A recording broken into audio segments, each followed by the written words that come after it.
చూస్ country delight, live better. ఇప్పుడే country delight app ని download చేసుకోండి.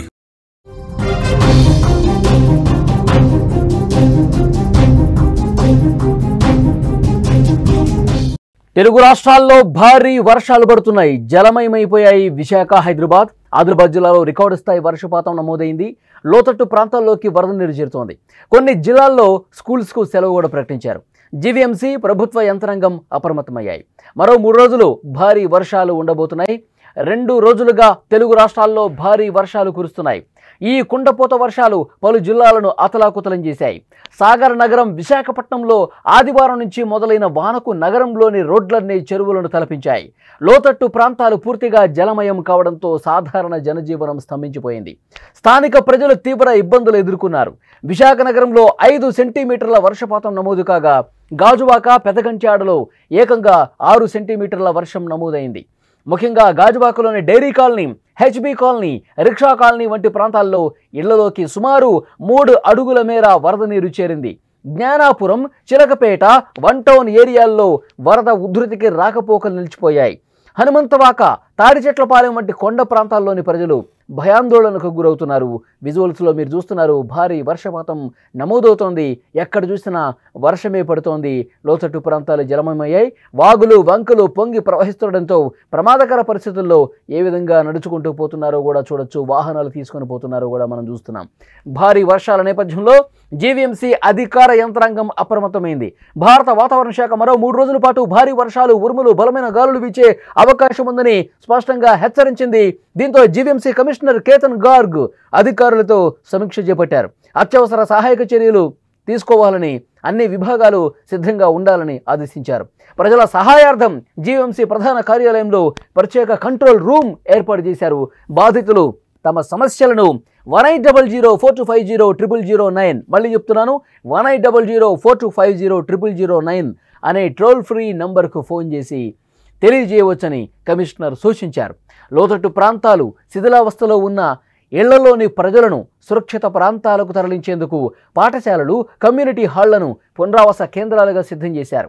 రాష్ట్రంలోని 5 జిల్లాలకు రెడ్ అలర్ట్ జారీ కావడంతో అధికారులు మరింత అప్రమత్తంగా వ్యవహరిస్తున్నారు. అలాగే విశాఖపట్నం ప్రభుత్వ, ప్రైవేటు విద్యాసంస్థలు ఏవైతే ఉన్నాయో వాటన్నిటికీ కూడా సెలవు ప్రకటించారు. ఈ మేరకు విశాఖ జిల్లా కలెక్టర్ దినేష్ కుమార్ తెలియజేశారు. అల్లూరు జిల్లాలో కూడా స్కూళ్లకు సెలవు ప్రకటించారు.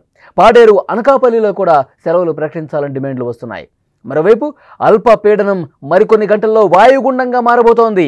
మంగళవారం మధ్యాహ్నం సమయానికి తీరం దాటే అవకాశం ఉన్నట్టు విశాఖ వాతావరణ కేంద్రం వెల్లడించింది. ఇక తెలంగాణ విషయానికి వస్తే రాష్ట్రంలో భారీ వర్షాలు దంచుకొడుతున్నాయి. శనివారం ఉదయం నుంచి ఆదివారం ఉదయం వరకు ఆదిలాబాద్ జిల్లాలోని 12 మండలాల్లో అతి భారీ వర్షపాతం నమోదైంది. జిల్లాలోని తాంసీలో 17.2 సెంటీమీటర్లు, తలమడుగులో 16.4, మావాలలో 16 సెంటీమీటర్ల వర్షపాతం నమోదైంది. సాత్నాలలో 15.6, సిరికొండలో 14.8, గుడిహత్నూరులో 14.7, ఆదిలాబాద్ అర్బన్ మండలంలో 14.4, ఇంద్రవేలిలో 13.7, బోరోజులో 13.6, జైనదిలో 13, ఇచ్చోటలో 12.6, ఆదిలాబాద్ రూరల్లో 12.6 సెంటీమీటర్ల వర్షపాతం నమోదైంది. నిర్మల్ జిల్లాలో కూడా ఆదివారం భారీ వర్షమే కురిసింది. సారంగాపూర్ మండలంలో 13 సెంటీమీటర్లు, తానూరు మండలంలో 10 సెంటీమీటర్ల వర్షపాతం నమోదైంది. మేడ్చల్, మల్కాజ్గిరి జిల్లా ఘట్కేసర్లో ఆదివారం రాత్రి 8:50 నుంచి 10 గంటల వరకు భారీ వర్షపాతం నమోదైంది. వికారాబాద్ జిల్లా తాండూరులో ఆదివారం సాయంత్రం జోరుగా వర్షం పడింది. హైదరాబాద్లోని పలు ప్రాంతాలలో ఆదివారం రాత్రి తేలికపాటి వర్షం కురిసింది. ఇక ఈ వర్షాల కారణంగా ఆంధ్రప్రదేశ్, తెలంగాణ రాష్ట్రాల్లో పలు చోట్ల కరెంటు పోతోంది. విద్యుత్తు సమస్య ఏర్పడింది. రహదారులపై వరద నీరు భారీగా నిలిచిపోవడంతో ట్రాఫిక్ పూర్తిగా స్తంభించింది. నగరాలు, పట్టణాల్లోని లోతట్టు ప్రాంతాల ప్రజలు తీవ్రంగా ఇబ్బంది పడుతున్న పరిస్థితి ఉంది. వాతావరణ శాఖ మరొక 3 రోజుల పాటు భారీ వర్షాలు కురిసే అవకాశం ఉందని హెచ్చరిక జారీ చేసింది. అధికారులు, ప్రభుత్వం నిరంతరం పరిస్థితిని పర్యవేక్షిస్తున్నాయి. లోతట్టు ప్రాంతాల ప్రజలు సురక్షిత ప్రాంతాలకు వెళ్లాలని, అత్యవసరమైతే సహాయక చర్యల కోసం ఏర్పాటు చేస్తున్న కంట్రోల్ రూమ్స్కు కాంటాక్ట్ అవ్వాలని సూచించారు. రైతులు కూడా తమ పంటల విషయంలో తగిన జాగ్రత్త తీసుకోవాలని సలహా ఇచ్చారు. ప్రాణ ఆస్తి నష్టం జరగకుండా అధికార యంత్రాంగం అన్ని చర్యలు చేపట్టింది. సహాయక బృందాలను సిద్ధం చేసి అదనపు బలగాలను అందుబాటులో ఉంచింది. విజువల్స్లో మీరు చూస్తున్నారు. గత 2-3 రోజులుగా 2 తెలుగు రాష్ట్రాల్లోని అనేక ప్రాంతాల్లో ఈ విధంగానే వర్షపాతం నమోదవుతోంది. బయటకు రాలేని పరిస్థితి ఏర్పడింది.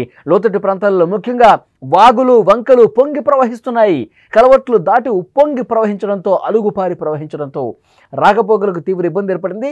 కొన్ని చోట్లయితే ప్రమాదకర పరిస్థితుల్లోనే వాళ్ళు వాగు దాటుతున్నారు. మనం విజువల్స్లో చూడొచ్చు. ఒక పక్క వాహనదారులు ఏ విధంగా ఇబ్బంది పడుతున్నారు విజువల్స్ చూస్తూ ఉన్నాం. ఆ వాగులో ఏ విధంగా నడుచుకుంటూ వస్తున్నారు, వాహనాలు తీసుకుంటూ వస్తున్నారు విజువల్స్లో మనం చూస్తున్నాం. 2 తెలుగు రాష్ట్రాల్లో చాలా చోట్ల ఇలాంటి ప్రమాదకర పరిస్థితుల్లోనే చిన్న పిల్లల్ని తీసుకుని కూడా వాళ్ళు అంతే ప్రమాదంగా వాగులు దాటుతున్నటువంటి సిచ్యువేషన్ కనిపిస్తోంది.